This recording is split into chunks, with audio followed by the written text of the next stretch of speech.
Hello, good morning. I hope everyone had a good start to the day with the contemplative practice with Chen and the kind of like quiet easing into the second day of our Spiritual Ecology Festival. So it's nice to see a lot of faces from yesterday and also some new faces. To start us off today with our first panel, we've got a panel discussion titled Our Land, Our Stories, Voices from the Edges, which will highlight community perspectives on conservation, justice, and belonging. Our facilitator is Nessie Reid, who some of you may have seen yesterday and also on another one of our panels. She's the director of the Global Diversity Foundation. She lives and farms in Wales and works internationally on agroecology, food sovereignty, and land connection. She's joined by Rosebell Abwonji, the founder of Jaziri Sustainable Futures in Kenya, a movement pioneering community-led conservation. Francesca Masoero, an Italian cultural organizer and researcher with the Global Environments Network, working to bridge cultural practice and environmental action. And Maritza Arizaga, a Mexican-American equity strategist focused on community resilience and justice-driven conservation. Together, they'll share stories from the front lines of environmental and social change. So with that, I'll hand over to Nessie, and let's give them all a warm welcome.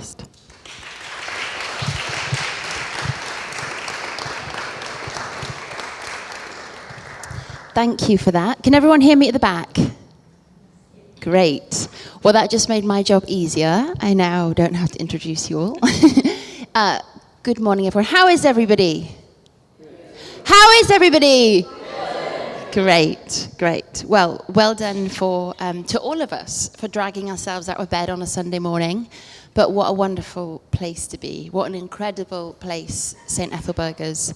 I'm incredibly grateful. I first joined St. Ethelburga's about 10 years ago as a spiritual ecology fellow here, before I'd moved to West Wales and fallen in love with a Welsh farmer, and the past 10 years has been, a long journey of really investigating what do we mean by spiritual ecology, what do we mean by deep ecology, and I always think there's a useful term, it's called the grandmother test. If you can explain to your grandmother what you do or what something is, then you've succeeded. I haven't succeeded in that. And I think half of my family are like, what exactly do you do?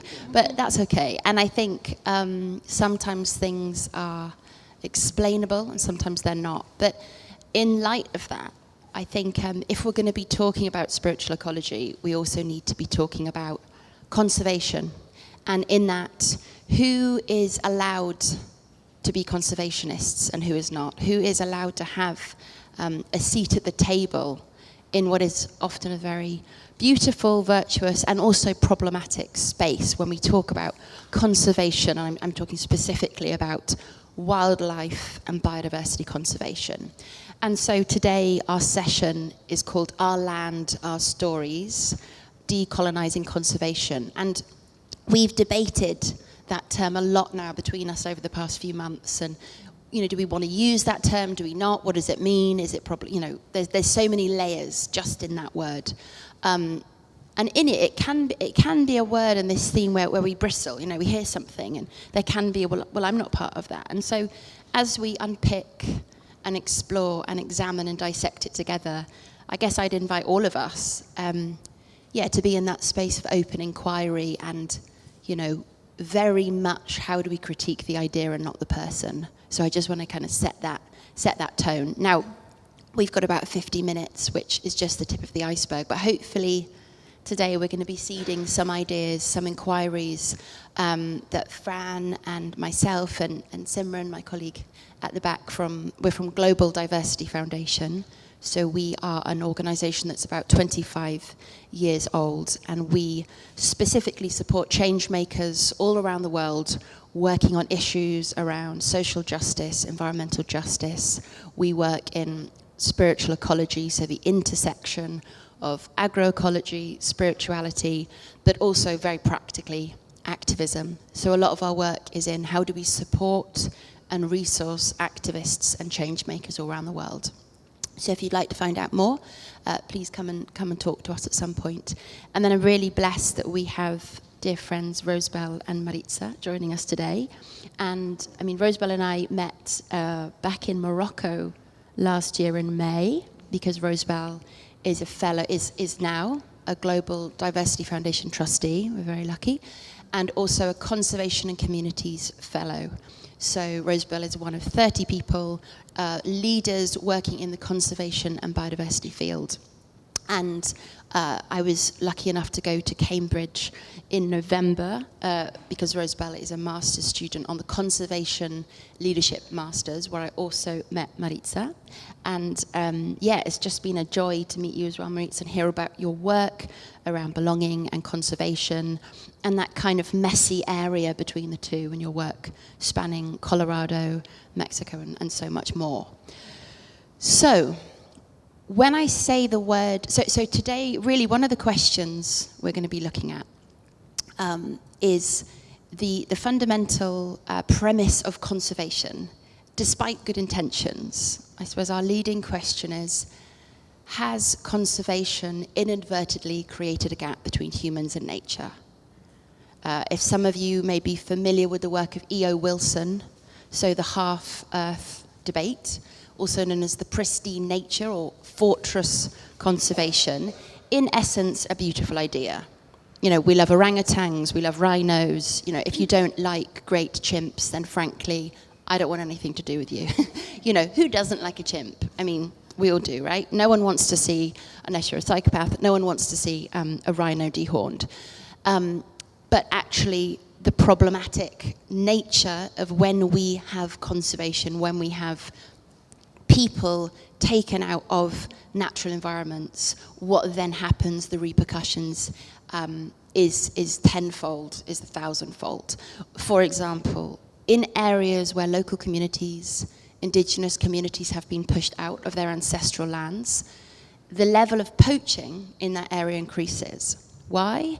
Because people who were living subsistently, people who were living on that land, with the land, suddenly they have no livelihood. Suddenly they can't even buy their child, you know, basic medicine for a preventable disease, you know, even things like diarrhea, something that could be incredibly treated. And then you get £80 to dehorn a rhino, for example. So we know that the biodiversity in areas that are protected by local communities and indigenous peoples is higher. That is, you can look at IUCN, the International Union for the Conservation of Nature, the CBD, the Convention on Biological Diversity. The evidence is out there. So today we're going to be dissecting that question, looking at what does reconciliation, restitution, and reparations mean, particularly in the context of the US. We're going to hear from Rosebell about Kenya, and from Francesca around our work around conservation justice and our Conservation and Communities Fellowship, and our ongoing inquiry into our own pedagogy at GDF of how we work. We have a program in the High Atlas in Morocco called the High Atlas Cultural Landscapes Program. And we've been really dissecting that. What does that mean to work in an area, and to make sure that we are not helicoptering in as an organization. So, I've probably missed lots in my intro, and I've probably said too much already. Maritza, who are you? What do you think? Tell us a bit about the history of the US and protected areas and your view on conservation and the separation of nature. Thank you. Thank you. Can you all hear me okay? Great, thanks. Thank you so much for the beautiful introduction. So my theme for this conversation is really cemented on the idea of unlearning. So I began my career in conservation at Colorado State University, which is considered a land-grant university in the entire nation of in the United States, which essentially means that the federal government granted states land, federal land, public land, for endowments to develop agricultural schools or mechanical schools, in this case for primarily white folks in the 1900s to acquire an education. This land was acquired, oftentimes coerced by tribal or treaties that were not honored by tribal nations. And so that was the foundation of this institution, right? I think it was important to bring it up because it granted me an education, but it also did at a high cost of not honoring sovereignty, of really significantly impacting the sort of the scarring of the land and what it meant to be in connection to nature. So the work that I was doing after I received my undergraduate in ecosystem science and sustainability, I worked in conservation. I was really interested in protected areas and national parks. I supported the sort of essentially the capacity building and opportunities for individuals to come and learn about our national park system, because it is quite beautiful. If any of you had the chance to visit many of our national parks, they are quite splendid. The first one being, of course, Yellowstone, and probably the most iconic, which was established in 1872. And it was, I'll sort of give you an exact quote as to why this particular area was protected, as it sort of became the foundation of the national park system and protected areas around the world. And it really was intended to be a public park or pleasuring ground for the benefit and enjoyment of people, a place under exclusive control of the Secretary of the Interior. So this in itself, if you think about those words, it became from this notion of disruption of what land is to the utilitarianism of land, to use it to someone's pleasure, right? So even this foundation of a national park in itself, while we wanted to retain the beauty of it, came at this altering of this relationship with nature, and at the displacement of communities that called that place home, that saw themselves as a part of that nature, rather than something to own or possess, sort of the relationship within. And so Colorado is centered in the U.S., right in the middle of the country, and so this is what caused the westward expansion, and was really at the core of all the displacement of indigenous peoples, of the Native American communities that were there, of the Homestead Act, which granted sort of access to land to citizens of the United States to continue to expand westward. So this history is really, really core to how I worked and operated, right? This is a lot for me. At that time, I was really keen on thinking about how do we continue to protect these lands for future generations, but I was just thinking ahead, and I think, and when we talk about the land and the ruptures that existed and the conservation aspect, it's important to also think about the past and how this land is continuing to heal. So I'm going to pause there to give you a little bit more about how the impact of protected areas also transcended borders and went to Kenya, in this case. Right. Thank you. So picking up on Maritza's story, I'll share a bit about myself. I like to say that I became a conservationist quite by accident. My background is in business, and conservation was not something that I ever thought that I would be. I grew up in the city, and my dreams for myself was wearing heels and a nice dress and going to the office and becoming a big boss lady. I really had no intention of getting into conservation until by circumstance a job came across, and one of my friends pestered me to apply for this role, and I found myself getting a job in conservation with a community-based organization and moving to a far end of the country, living and working with a beautiful community that I'd never really interacted with. And over the years, I got to really relate and understand this community and what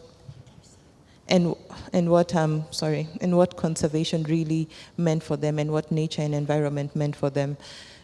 So to begin with, historically, many years ago, we had settlers coming into Kenya.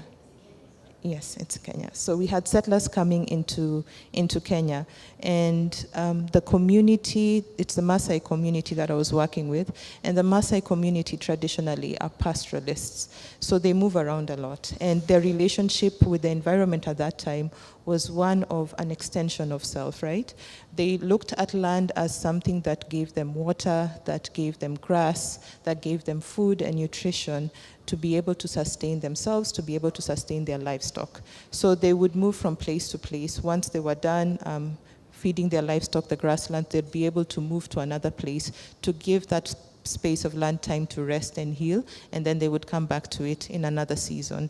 And they would share these resources with other communities, neighboring communities around them, because they knew that this was not something that was inherently for themselves, but something that was to be shared with people. So when the white settlers came into that space, that dynamic completely changed. All of a sudden they came in and they saw that, oh, you know, there's this community and they've left all this land idle and they're not using it. What's happening here, right? And they said, okay, these people don't know what to do with this land, so we are going to take over it and let's start farming, because this is very productive land, this is very fertile land, so let's use it for agriculture. And so this community suddenly found that, okay, they've been moved out of this space that was once theirs, and they've been told, this is no longer your land, you need to move into another place, which was very confusing for them. But that started the shift with their relationship with land, because land stopped being something that was an extension of self, started becoming a commodity, started becoming something that could be taken and owned by people. And that came into the creation of the national parks, right? Because then tourism became something that was becoming very prominent. Hunting was something that was being practiced widely, and they felt that this community was going to be a threat to the wildlife. So they pushed them further away, and they said, we are going to create these pristine places where we're going to protect these animals, we're going to protect this wildlife because you're a threat to them, which is not true, because these communities had been living with this wildlife for so many years, and I got to experience and see that firsthand when I lived with them. They would explain to me how to know when the hyena is walking, how to know the seasons of the elephants, where they are moving, what they are looking for. Lions, they were never really afraid of any animals that they interacted with, and they would tell me that if you're killed by a wild animal, it's probably because you have an evil spirit. So they really didn't believe that animals intentionally are things that will come and attack you. They would always say that animals will avoid you at all costs because they know that you're a human being and they really do not want your paths to cross. So by the time they come after you, you probably hold an evil spirit. So for me, this narrative did not sit as people who are out to attack nature. They're not people who are not understanding what the utilization of land is. The narrative that had been painted for many generations was a false narrative. It's a narrative that stole from this community and kept them away from the land, and ultimately changed their relationship with nature, because unfortunately, as we move on and as we progress, their relationship with the land has become more commercial. They've stopped looking at land as something that feeds them, as something to be taken care of. It's become that land can be taken away from you, so fence it, protect it, keep other people out. And that has ultimately shifted how they protect nature and how we protect nature. And that's something that hopefully we'll get to talk about further as we go along in this talk.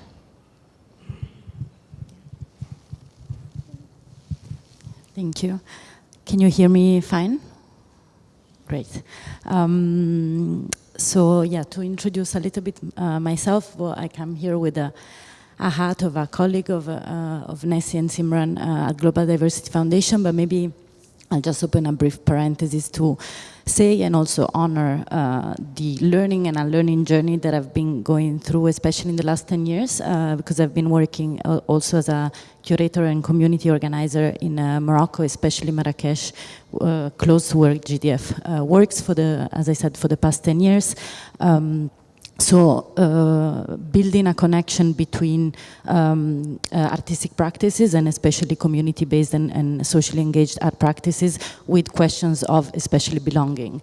In a context, a urban context like Marrakesh, that has been profoundly fractured and fragmented for people in relationship to their connection to the land, the connection to their collective memories and heritage, both tangible and intangible. And I think something that has really driven me over the years is this question, and here I quote a brilliant artist, Dutch artist, Jeanne van Eswijk, when she asks, how can we belong to a territory when territories are fractured?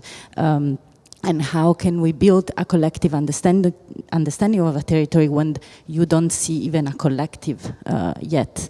So I think a lot of my work has been really trying to be a vessel in supporting the creation of collective meaning and collective visions. And I'm saying this because a lot of what we do at GDF, I think, is very much, goes very much along the same lines. We've been having a retreat lately, and rethinking, what's the mission and how do we all see the organization itself, and the metaphor of the vessel, the channel, the rhizome was very much present in our collective imagining of what GDF does, both very contextually and locally in the context of the High Atlas in Morocco, but also globally or internationally, or across different worlds, let's say. And so just to give a bit of a contextualization of one of the core programs that I'm also part of, that Nessie mentioned before, the Conservation Justice Program, really emerged, first of all, out of the, from a history, 25 years old history of working with conservation leaders, especially in the global south or in the global majority world, and with the understanding that also many other organizations, NGOs, and scholars have pointed out to, that conservation is primarily led by communities on the ground, and yet those that hold the ties to both money and the power of shaping what conservation looks like today is somewhere else, is, let's call it global north, the global minority. That's not really the point. So the question is, first of all, how to very pragmatically support leaders like Rosebell and others to access funds, for instance. So the Conservation Justice Program has one very somewhat practical, maybe not that sexy program, the Conservation and Communities Fellowship, that really offers a set of trainings into fundraising, into leadership, into public speaking for conservation leaders to be able to access donors and also position themselves in relationship also to the power, the gatekeeping power that Global North NGOs often have in reshaping what a conservation project looks like. And there is very interesting work that has been done by Malisili, which is also a Kenyan organization that has been doing a lot of reports that offer a lot of facts on what is needed for the field of conservation to shift and rethink itself, maybe decolonize itself. Another portion of the Conservation Justice Program is maybe more critical and self-critical, and it's really trying to, we've called it the Conservation Future Dialogues, and it's really trying to sort of sit with the trouble of what conservation looks like today, and think and try to collectively think how can we reimagine it radically differently? How can we sit together across people within this field and have the difficult conversations about what is the history, the very problematic history to an extent of conservation. As Maritza was just saying, a lot of settled colonies have used the creation of national parks, not only in the US, we can mention Israel, for instance, to impede the access to land for local and indigenous communities. So how can we radically reimagine our relationship to one another and to land within or beyond conservation itself? Thank you, Fran. Just to dig in a bit into the Malisili report, which if you haven't read, yeah, we highly recommend. As Fran mentioned, our fellowship is built on it. It's called Greening the Grassroots, and it's an open source report from Malisili, a wonderful peer of ours.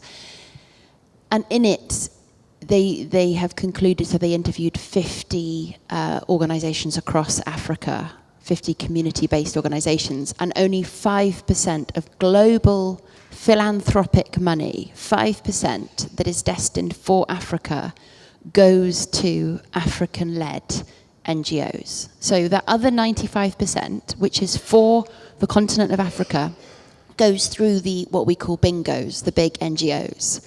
Now, we're a very small grassroots NGO, so we don't want to be like, we don't like the bingos. But it's just interesting that point of where does the power lie, where does the decision-making lie. And it always makes me think of an example that a friend shared years ago, who works in the kind of field of water and sanitation and community-based water programs. And they were working in Gujarat in India. And this very well-meaning, Western NGO had gone in and said, right, you need water wells. You need wells here, here, here, here, here, here. And so they put these water wells in without properly consulting the communities, right? And the women were like, you've ruined our social structure. Like, we love walking together. We get a break from our husbands. We get a break from the housework. We stop, we chat, we walk. Yeah, okay, for 2 hours, but like, it's fun. And then they bring the water back. And that's just a really simple but good example of very well-meaning initiatives, but often if it's not rooted in conservation, it's like if someone came and told me how I should run my farm, I'd be like, you don't know the land, you don't know the soil structure, you don't know the aspect, you don't know which parts are wet. Like, the idea of that is diabolical, and yet some of the top-down conservation initiatives are based on that, which I think is really fascinating. So I just would like to dig in a bit more into this term we've started to use a lot at GDF, and we've already mentioned, is this process of unlearning, of unschooling. And I'd love to hear from each of you how your unlearning process has been over the years. There's a wonderful podcast I listened to recently, and the conservationist in it, she said, I'm a recovering conservationist, and I just want to say as well, we're not damning the conservation world, but it's just looking at how do we sort of tweak it to a point where it's truly led by community, not just in consultation and in consent, but actually truly being community sovereign-led. Yeah, so Maritza, how has your unlearning process been? Yeah, thank you. So I'll say that what led for my career to be in conservation started off as sort of almost a lost soul in a way. I'm an immigrant in the U.S. I came to the U.S. when I was 6. I'm originally from Mexico, and my family is very much so culturally connected to those roots. And so for us, the way to connect to nature was to be outdoors, to learn from my father was a farmer as well. So for us to connect to those roots, to see the species that were migrating from Mexico to the U.S. and understanding like the species that he actually recognized as well.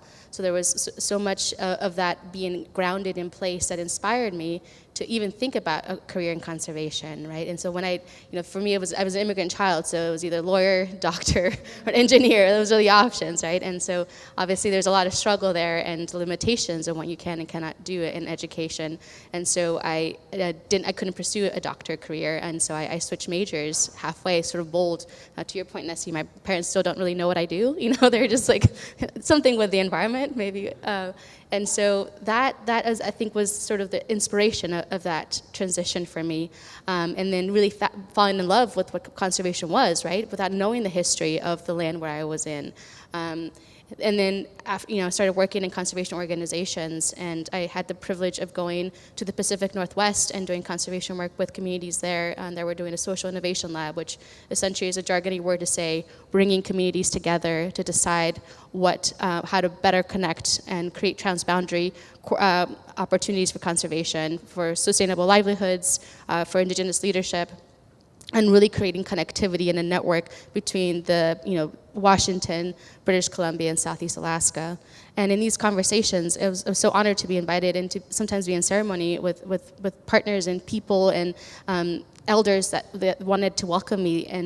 But that it also, I realized in those conversations, sitting in circle and hearing about their history and how they're thinking about reparations, that I didn't really understand the history of Colorado. I didn't understand the dynamics that existed. We would talk about settler colonialism, and we talked about how protected areas were formed, but I didn't really understand what happened, why there was so much displacement in Colorado.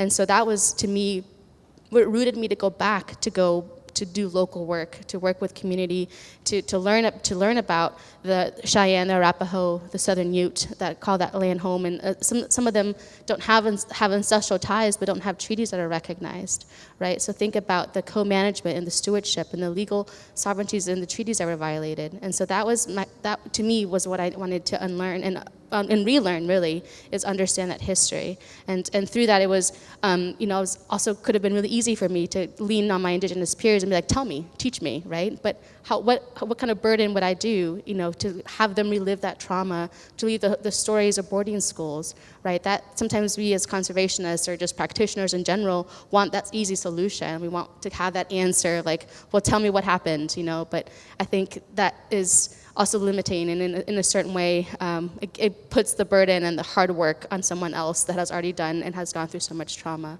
So it was on me to do that learning, to learn about boarding schools, to go and attend and do the reading, all of this stuff, and the traumatic that it was. And for me, as as an immigrant, also that triggered something in me, right? Like not knowing where I belonged, and the fearing that sense of displacement was very, very much there, and trying to navigate. The place that I called home, where sometimes, I couldn't call home, that I wasn't allowed to call it home. That felt hard, right? And so, and there's always something in there that was quite cathartic for me. And so I think that, to me, that's been still a journey and a continued learning experience. Yeah, I think I'll pause there. But this is just kind of tying a little bit more into whose responsibility is it to learn the full history, and what responsibility do I carry forward in that sense of wanting to create transformative practices, of leaning in and learning and having others lead and us to learn and step back. So I'll offer this one last thing. And so for in working in this local community work now that I was doing, my work was really centered around transformative justice and working with community partners of not only justice for my community, which was immigrant communities in Colorado and in sort of in the Western U.S., but also distinguishing between stakeholders and rights holders, right? So we want to think about partnership, and we want to create transformative practices that are equitable for environmental justice rights. We want good quality, we want good air quality, we want good water quality, we want access to land, and also there are rights that individuals were violated and don't have. So navigating those two dynamics of how do we create equitable practices and transformative justice practices while also reconciling and creating reparation practices for individuals that were displaced. Maritza, on that note, I wonder, while we're here, if you can talk a bit about reconciliation, restitution, and reparations. What do they mean to you? I'm aware, for some folks, myself included, I'm not entirely sure what we really mean by that. And I wonder, from your experience, what do those terms actually mean? What do they mean for you, and what do they mean in actual practice as well? Yeah.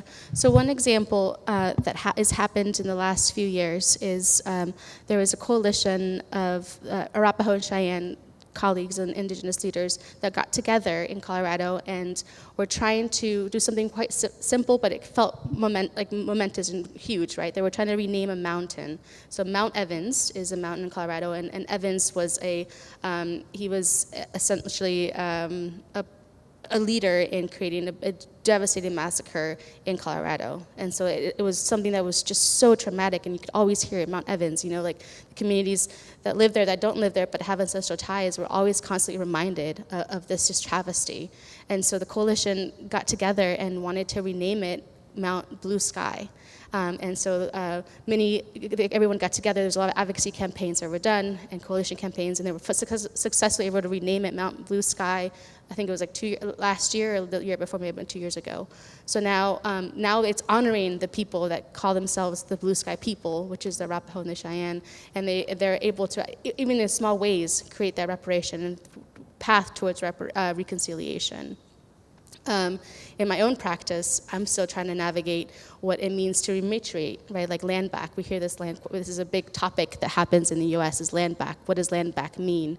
It can mean the repossession of land by some communities in terms of honoring the treaties that were broken. but it also means a reconnection to the land, a reconnection to the cultural ties, the historical ties. So working with whether it's our local Colorado Parks and Wildlife or conservation institutions and organizations to create better co-management and co-stewardship with tribal communities is a step forward in that direction, right? To have them be sort of the leaders in sense of how the planning process works for the creation of new state parks, if we're going to expand it, or it means working in partnership with in a municipal level, giving individuals that have ancestral ties to the land an opportunity for them to practice their cultural rituals and learn about the history of Colorado. So those are the kind of the stepping stones. And this is still a process, but I think those are some of the ways in which we are thinking about reconciliation and reparations. Thank you. For me, the process of unlearning really began when I started working with the community. When I first got the job in the Masai Mara, a lot of people would come to me with, rumors and cautions. They'd tell me, you need to be careful because these people behave in this certain kind of way and they do this and you need to watch your back, and if they act up, you should be ready to leave at any point in time. And all these stories really begin to feed into your head and you come in with a lot of caution. And as I stayed with them, I began to understand that a lot of these narratives are narratives that have been carried over the years, these false narratives that this community are people who don't know how to relate to land, which are completely false. And as I started to work with them, I had to really let go of a lot of the things that I was holding on to, which included some of my dreams of being the city urban girl with heels and walking around. You had to embrace the flats, and you had to embrace different kinds of clothing. They are pastoralists. I really had to learn how to eat meat. I was not a big meat eater. I had to learn the taste of meat. I had to learn how to talk about the weather. I started understanding grass. I used to talk about cows. So I just created this whole new language and started to understand them from that sense, opening up my doors to the community members and really just welcoming them over a cup of tea and talking about their children, talking about their dreams and their aspirations. And then you really begin to sink into who they are and what they value and how they go about things. So I learned that trust is something that is built and cultivated over a period of time. But then as I continued to stay with them, and even as I sit here, I reflect on my positionality and the privilege that I have to sit here and talk about them when they should be in this room speaking for themselves, because this is their story and they would tell it in such a beautiful, honest way that I can never do. And there's so many things that I experienced and shared with them that I can never really relate in this room, because that's their story and they're the ones who get to tell it. So in learning to really look at it from that point of view, and my commitment in conservation has become more about looking at creating spaces and opening doors for these people to come into rooms like this, into spaces like Cambridge, into spaces like working with GDF, to be able to speak for themselves. And that's what attracted me to the fellowship with GDF, because there you get to work with other grassroots organizations and other people from around the world, and understanding the work that they're doing is what brought me to Cambridge, because then I get to meet people like Maritza and the amazing work that she's doing. And then you really begin to relate with people from around the world and find ways to open the doors and to allow these people to come in. Yeah, I think that's what I'll say for now. Yeah. So sharing a bit about my unlearning and maybe also our unlearning journey, maybe I'll start by sharing a quote from, we just hosted online a fantastic panel conversation that you can find on the YouTube channel of Global Diversity Foundation, which was entitled Sites of Experimentation, that brought together 3 amazing women leaders in conservation, spirituality, artists and revolutionaries. And one of them, Ameyali Ramos, I remember she started introducing herself She's also Mexican from Chiapas, and sharing that she grew up in a world in which many worlds fit. And I was thinking, I actually didn't grow up in a world in which many worlds fit. I grew up in Italy, and with a very narrow version of the world, actually. And I think in my personal journey, arriving at 20-something in Morocco has been the beginning of an incredible unlearning process, which is ongoing, and an understanding, which I think is very much part of also what the work that GDF does, that what we need is not only a shift in power dynamics, but a dramatic shift in perspectives, an epistemological, ontological shift. And in that sense, what I value personally a lot in GDF is very much that at the root at the core of the organization from the beginning is this sitting with the complexities of this world, embracing an holistic perspective, bringing together people that go from agroecology to agronomy to arts to anthropology and to statistics, and try to be all together in that room and do something meaningful for and with communities and the leaders of those communities across the world. I think one core aspect that is so important in all the work that we all do is the question of time. You were talking about trust, building trust with other people, whether it's colleagues or communities, takes a lot of time and listening, and a capacity being enabled and taking the risk of deep listening, and listening also sometimes to things that are hard to listen and incorporate and be open to be completely shifted by how other people and realities see and exist in the world, and to connect it back to the facts on the ground is that, and this was also again another very important finding in, for instance, the Malisili report, is that the whole funding structure for conservation work doesn't give people time to, doesn't give somebody like Rosebell to have the time to build the trust with the community she wants to work with, because the greatest majority of funding is a year long at best, project-based. How can you come in and build a meaningful relationship with a place and a community, if this is the way in which it works.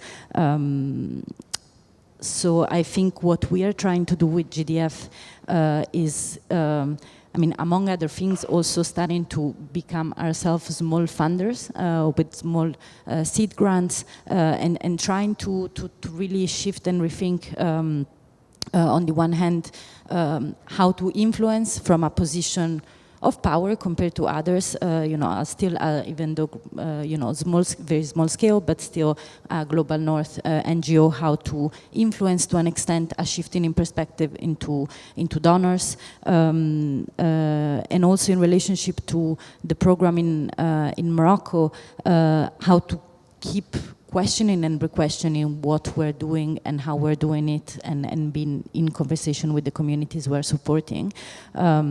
It is a program that was started because one of the founder of GDF was based and had a very deep relationship with the place in which the High Atlas program started. So I feel that it has been, you know, it's not something new that GDF has also has in its DNA, this, you know, taking the time to listen to needs on the ground, conditions on the ground, to then develop and respond with a proposal or a program.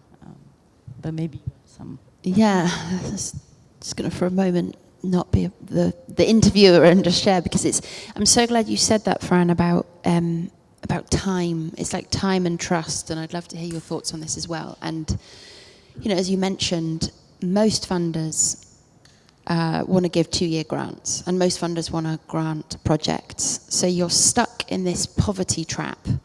The civil society, NGO, non-profit sector, I think, is stuck in a poverty trap, and a trap, yeah, it's starvation, and it's like a kind of scarcity. And so you start to build trust, you start to build communities, and we talk a lot about spiritual ecology, seasons, and yet it's like, okay, but actually there is this deadline and we've got to come good.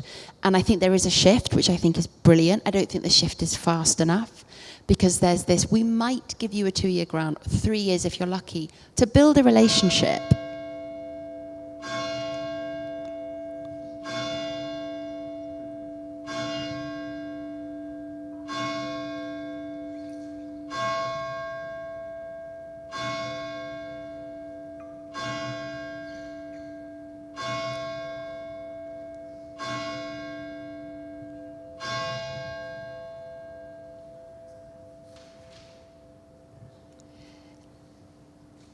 Should we just stay there for a bit longer? You know, to a relationship, you get married. Anybody who's married in the room, it takes, you know, the first few years you date and it's great, and then it's after the 3-4 years you really see if someone's good at doing the recycling and the washing up, and then you start to get annoyed because they put the things, you know, like things take time, relationships take time. You know, when we really think about seasons, I find in my own way of, you know, running GDF, I really am trying to unlearn this thing around time and seasonality. You know, as a team, we all need time to be fallow. We need time to just be like, you know, I'm having a bad month. We need to have those wintering times. We need those times of resting, of stopping. It's my dream, it's our intention. I really would love to have a month where we can just actually really compost, where we're not checking emails, where we're not in this productivity paradigm. So we love, or not we love, that sounds cynical. There is lots of talking about decolonizing how we work, about dismantling systems, about shifting the paradigm, but to actually do that, to actually unschool and learn and be led by spirit, to be led by something that's bigger than ourselves, we have to get off that treadmill. And so I think, for me, when we talk about the sector in general, when we're talking about decolonizing conservation, it's also our own ways of working, and we need we need that deep time span. You know, because if we're really going to enter into being with and working with communities, it can't just be this productivist, post-capitalist, you know, time frame. So yeah, thanks for mentioning that. I get quite impassioned by it, because I really do believe that the philanthropy and funding sector has to match the reality of what community conservation really looks like and means. So final question, because then we're going to have a couple of questions from you guys at some point. But I just wanted to bring it back to something we've all been talking about a lot, which is belonging. We have a project at Global Diversity Foundation called the Patchwork of Belonging, which is an inquiry into the ways we find belonging and connection. And in a couple of hours, we're making a St. Ethelburger's Patchwork of Belonging in the tent. So if you want to come and make a patch, please do. It'll be going for a few hours. But what is belonging? What is belonging to you? What does that question mean? Yeah, where does it sit with you? And whoever feels.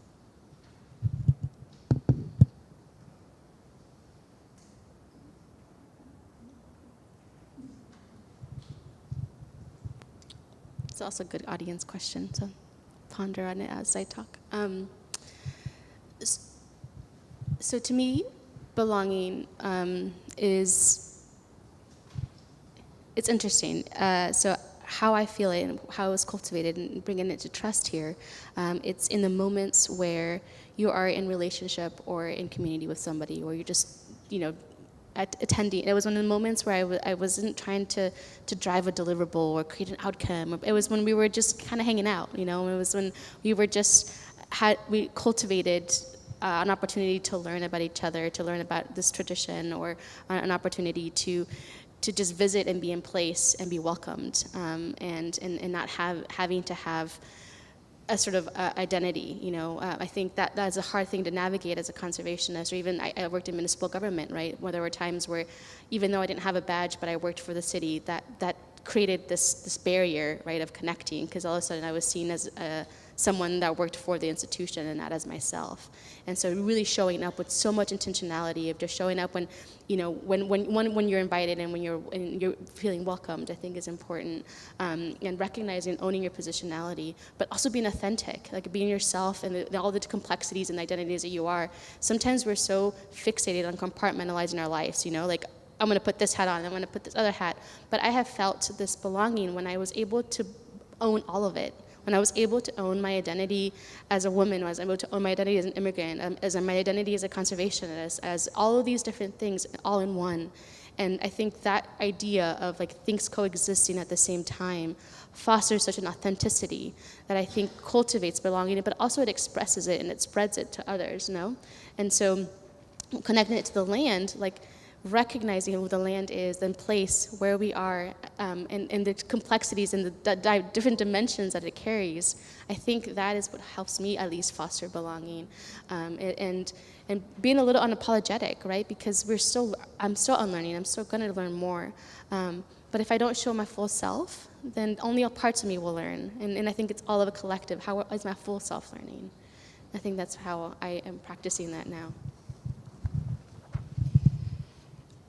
Belonging is a word I think Maritza and I have discussed in detail. We keep going back and forth, trying to figure out what it means. And when I look back into my life, it's something that I struggled to identify, because I always felt out of place, and I'm sure a lot of people in this room at some point you felt that in your life. You always feel like you're in a space but you're not really fully being accepted for who you are, for what you stand for. And I always felt that I needed to morph myself to be seemed as fit for that space. And I think with time I've begun to appreciate that belonging for me is where I feel like I can truly show up as my authentic self, where the community that I'm with is a community that shares my values, the same values, not necessarily my values, but the same values, and that there's space for a lot of understanding and curiosity and empathy, and that, you know, there's a lot of space to just question and learn and unlearn and, you know, just weave through things. So that has really shaped and changed over time, and it probably will continue changing as we go along, because that transition continues to unfold in the different spaces that I find myself in. When I was living in the city, when I moved to the Masai Mara, coming to the UK now, and just identifying and defining what belonging means in all these different spaces is a continuous learning journey.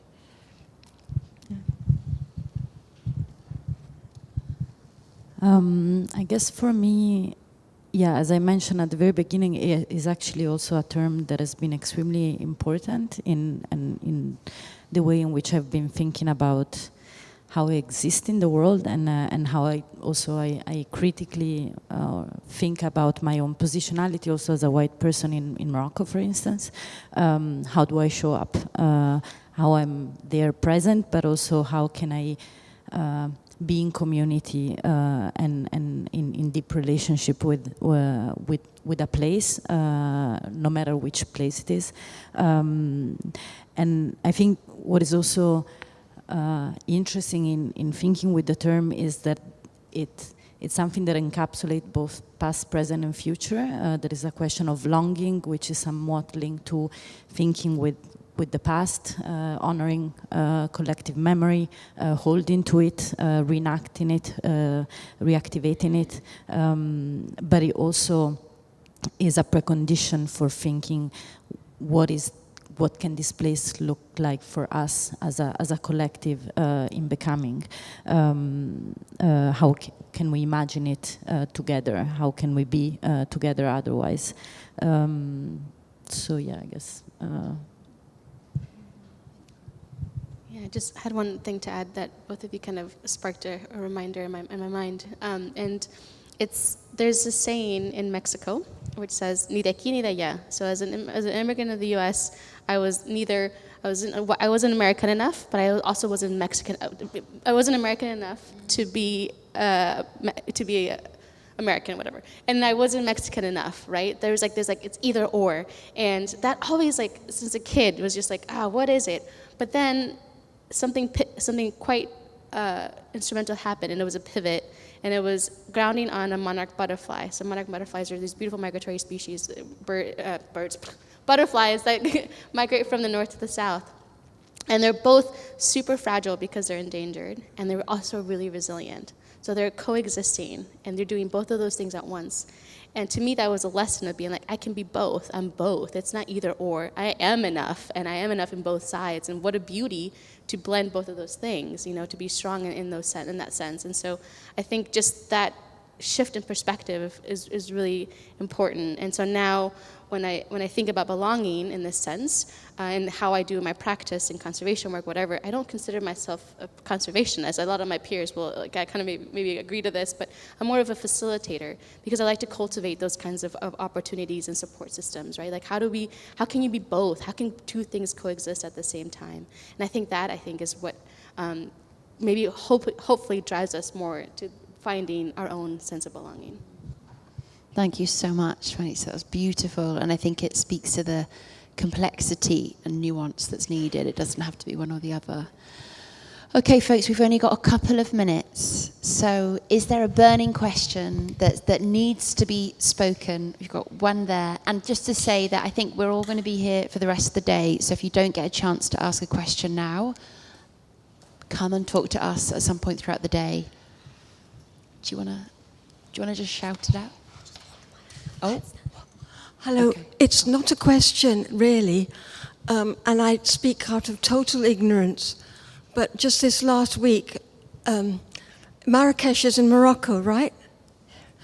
Well, I became aware through a conversation I had with her that the Berbers are not allowed to talk in their own language, or if you're a tourist guide, you may not refer to your history. You may not point out any of your history. And this is, as strangers to that country, which you may have been, it's just, I was quite shocked, you know, and this is happening to the Ukrainians who are taken by the Russians. They're not allowed to speak in their own language. So that's not exactly accurate. Well, first of all, I would encourage to not use Berber and try to use Amazigh. Berber is the Francophone and Roman description of Barbaros, and so barbarian. Amazigh would be the most correct definition of the population and the language. The Amazigh communities across North Africa have been heavily repressed. That's true in general. That applies also to Algeria, Tunisia, Egypt. In Morocco, in the early 2000s, with the new king, which is now not anymore new, Mohammed VI, the story is controversial, we can talk about it more, but he did came, so until then, with the previous king, Hassan II, it's true that Amazigh languages were repressed as much as the culture and the identity linked to that. The language was never lost, and it is, since the 2000s, one of the official languages. So it is spoken, it is also written. The story is a bit more complicated. Mohammed VI is not exactly a revolutionary king in many ways, but there was a constitutional reform that reintroduced the Amazigh language as an official language in Morocco from the early 2000s. So it is spoken, yes.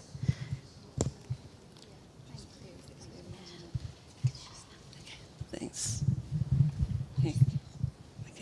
I want to ask you that we have so much collective understanding now, really. We know what has happened. Do you think it is possible to carry this conversation further without those who have taken everything away, considering giving a significant amount of it back to the people?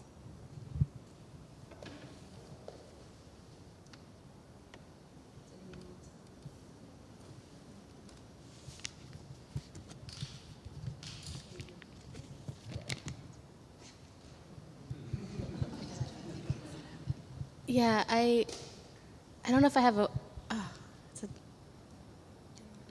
Yeah, can you repeat the question one more time? Yeah. Could we have the question? Could you please repeat the question? Thank you. I'm saying that we have now talked for so long with people and somehow assuming that understanding is enough. But I feel that these people whose lives are so difficult and fragile is because everything's been taken away from them. Talking is not going to change it. So unless the people who own everything now consider giving back to these people at least a significant amount of what they've taken away, I don't see how anything changes. Do you agree with it? Yeah, I mean, I think there's so many different ways to respond to that. I would go down a less practical route and say I think we're in a spiritual vacuum at the moment. I think we're in the realm of the hungry ghosts, where nothing is enough. So if you need to have 100 Ferraris, that's not a rational, logical person. So my response is, which I'm not speaking on behalf of the panel, that I think it's a spiritual vacuum that needs to be addressed, because then when you constantly acquiring, in my culture, well, my tradition, the Tibetan Buddhist culture, we have something called the hungry ghost, which is this long-necked creature that can just never be satiated. So for me, that's the work that needs to happen, which is a really abstract answer to your abstract question. But I don't know what other people think. I think, to me, I'll say it's a practice, and I think the conversation is one way to engage. And over time, my hope is that enough practice, enough examples, or leading by example, is shifting perspectives. And I think I can't speak for the work that I've done, but I've been welcomed to rooms now where there's big decision makers in these platforms, in these rooms that I'm helping facilitate. And while maybe it didn't impact them in any way, maybe a story, but something stuck. And I'm hopeful that we're planting seeds throughout. And while we don't have to be a farmer that's cultivating the seeds over time and sowing and tending to that seed, we could be birds and we can just continue spreading seeds until something grows. And I don't know, maybe this is just my, again, not as practical, but I think many of you will now have these conversations, like there is action in there somewhere. Yeah, I mean, I think we ultimately need people in positions of power and great wealth being disruptive. Like that, I do think that's incredibly important. We're being given the sign of it feels very symbolic, the Time's Up sign, which I want to ignore desperately, but I'm going to get into trouble. So we're going to be here for the next, we're going to be around, we're not going to get in the way. We're going to be here if you want to come and talk. Thank you so much, and thank you so much to our wonderful speakers. So yeah, thank you.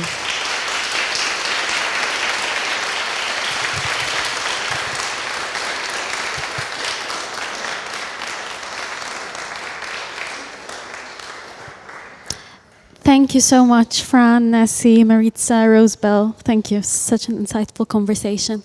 A few quick reminders, because I'm aware some people were tea, for people who want to grab some food. We're starting again at 11:30. We're going to have another panel discussion here in the nave, Deep Ecology, Conflict and Peace, with Helena Norberg-Hodge, Seychelle Mbate, Alistair McIntosh, and Pooja Bale, facilitated by Claire Martin. In the tent, Rebecca Briley from St. Ethelburga's will be hosting a workshop titled Scriptural Reasoning, Interpreting Laudato Si, with Farhana Meyer and Ruth Valerio. And finally, in the garden, we're going to have a workshop with Joe Winslow, Infusions of Belonging, Drinking with the Wild Ones. So there's lots of options for 11:30. Choose where you're going to be, and we'll see you back soon.